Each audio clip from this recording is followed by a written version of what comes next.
Hey, welcome back to Inside the Huddle. Michigan hockey coach Mel Pearson is with us. His assistant coach Billy McCall, regardless of what happens these next couple of weeks, is signed up for the Ann Arbor Marathon Relay on March 22nd. He'll be running one of the legs on a four-person team. He's not on my team. I'm going to hope to beat him.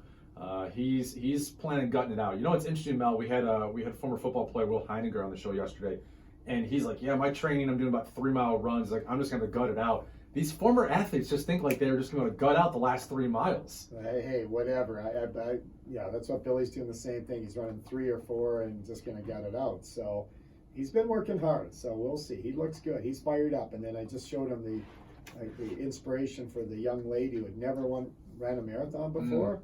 And she just qualified. She ran her first marathon in the Olympic trials and made the Olympic team. Had never won a marathon before, so just think about that. An actual event. So, yeah. So there's a chance. You and Mux have. Mux has a chance anyway. He has a chance. Look out! Look out! Yeah, that is March 22nd. You go to AnnArborMarathon.com for more information. All right, Mel, we're talking about your weekend in Minnesota. You guys took 5 of 6 points. You are technically, I guess, the second seed this weekend, the third seed overall. You will take on Michigan State in a best-of-3 series this Friday, Saturday, and if necessary, on Sunday. And when we let you go in a little bit, we've got a couple of tickets to give away to Saturday's game at Yost Ice Arena. But the game on Saturday was really to determine home ice or not. Correct. We had to win that game to qualify for home ice, which we did. We it was a big game. Our players knew it was at stake. We played much, much better on short turnaround. Again, we got off to a good start. We had the lead all weekend, which is huge. We never played from behind, and our guys played a much better game on Saturday than we did Friday. And I thought we would. We weren't good the last little bit in Friday's game. Our players knew it, and we play with more energy, more grit, better defensive posture. We created some good offensive chances. I thought their goaltender played extremely well. He actually kept them in both games in the first periods, both nights, to keep it close. But gutsy win, huge win. Our guys were so excited after the victory and knowing that we had got home ice. And they've worked hard. So good for them, and we're anxious to get going Friday against Michigan State. A little bit of validation for Jack Becker, considering he was the one that got the 5-minute major on Friday, that he came back and scored the first goal on Saturday. I think so, and and Jack's an honest player, and he takes things personally when I know he wasn't happy about the penalty on Friday night, and he's a Minnesota kid, grew up in Minnesota, played high school hockey there. He had 30 to 50 people in the crowd, so. Good for him to come back and show his resiliency and get a huge goal for us. Well, certainly all weekend he was outstanding. Strauss-Mann, as we said, stopped 48 of 50 shots in Friday night's game. On Saturday, stopped 27 of 28 shots. I don't know when the Big Ten teams are announced. Should be. Yeah, next actually, I just got my ballot, so we have to have them in by this Friday. And I know there's some goalies with some good stats, but for where we were and what he's done for our team, it's wild. I put in the standings as of January 9th, and this you can do this at some point. Go look up Big Ten standings on the release on January 9th and see where we were. And then obviously where we finished, and a lot of that and most of that is because of Strauss. There's no doubt about it. He's done more for any team, I think, than any other individual. Penn State's loaded. They've got a ton of players on their team.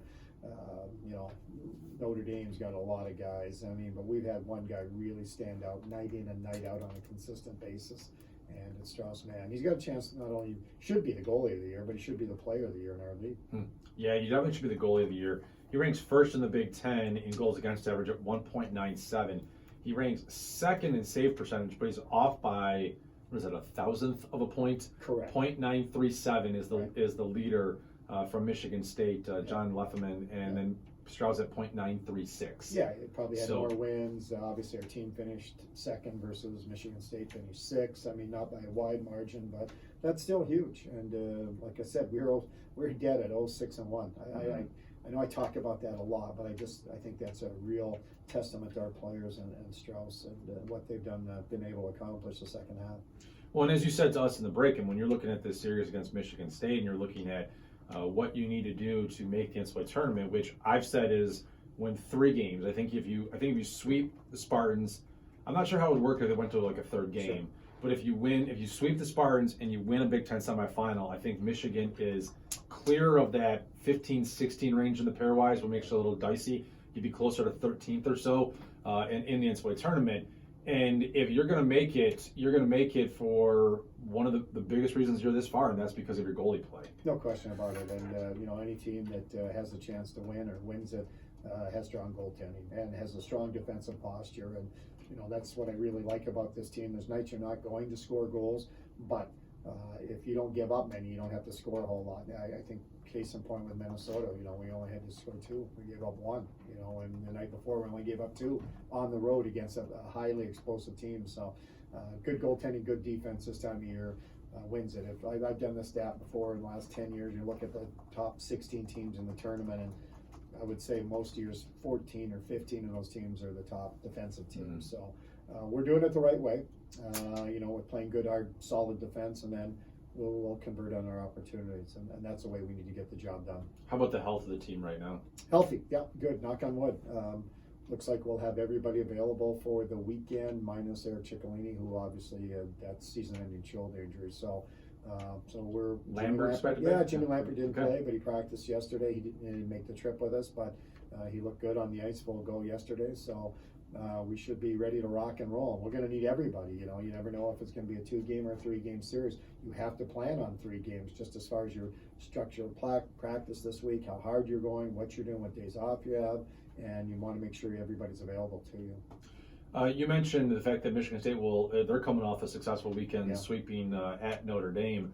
Last time you guys played them, it was one of the more lopsided weekends of the season. You guys beat them by a collective score of 9-2, 5-1 at Munn Ice Arena on February 14th, and then 4-1 at Little Caesars Arena on February 17th. So, what do you expect from this series? And I mean, that's not very long ago. We're talking 3 series ago. Sure.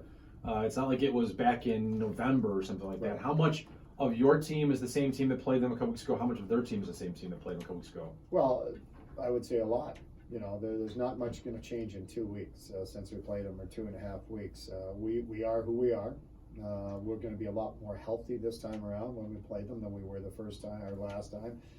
Obviously, they're going to try and make some changes. Things went in easy for us that weekend. I think the games were a lot closer, especially the second night, than the score indicates. If you listen to the coach's comments on this press conference this week, he alluded to a couple things that they're going to need to do, better than they did in that weekend. So they're aware of that. So we just have to make sure we play our game, take our game to them. They're going to be 2 hard-fought, close games. If you look at the Big Ten, anybody can win any series right now, whether it's home or road. Notre Dame comes in and sweeps us at home. We've got everything on the line. They go home. They're playing for home ice. They get swept. Well, not swept, but they gave up 5 out of 6 points to Michigan State, or scored 4 out of 6 points. So, and they don't get home ice. I mean, so it's fairly even. I think that's the thing, is you have to make sure that you try to play your game. You play with discipline. You stay patient and focused, and stay disciplined in your systems and how you need to play, because these games are going to be tight. They're going to be close. They're not going to be 5-1, 4-1. So we all see in playoffs, things tend to get even tighter or better defensively than they are during the regular season. Now, having said that, can we score a few goals here or there and get ahead of them? Absolutely. But I think it's going to be critical to get the lead and play with the lead to have success against them this weekend. You've said in the past that there was 1 week that you did put the standings up on the board. Then last week, I think you took them down. You said you didn't want the guys to know what's on the line. Yeah. A little bit of, we just talked about in the break. I mean, Michigan right now is 16th in the pairwise rankings. Do you talk about a little bit of like, hey guys, we got to do this, or you just say like, look, we win the game in front of us, because if we don't, our season's over with, type of thing? Well, you touch on it and then put it away. So we did on Monday. We talked about it briefly. We've moved up 22 spots in the pairwise since, I don't know when it was. We've moved up more than any team. So right now we're at 16. And these guys have done a great job of putting themselves in the conversation. So you want them excited about that. You want them to realize there is that chance and hope. And you might not have to just win the conference, but we've got to take care of business here at home. So we talked about it and what's online, but then we shifted into Friday, and it's all about being ready to play Friday night. You know, sure, if you have to do well, and then so there's some things at the end of the line that you get rewarded for. But we've got to take care of Friday night, especially in a short series. We've talked. This is our main emphasis, our main discussion is doing ABC. It's a short series. Friday is the game. We have to approach Friday's game like it's not a do or die, but that's the game that we have to find a way to win. We have to go around them. They're just another team in our way.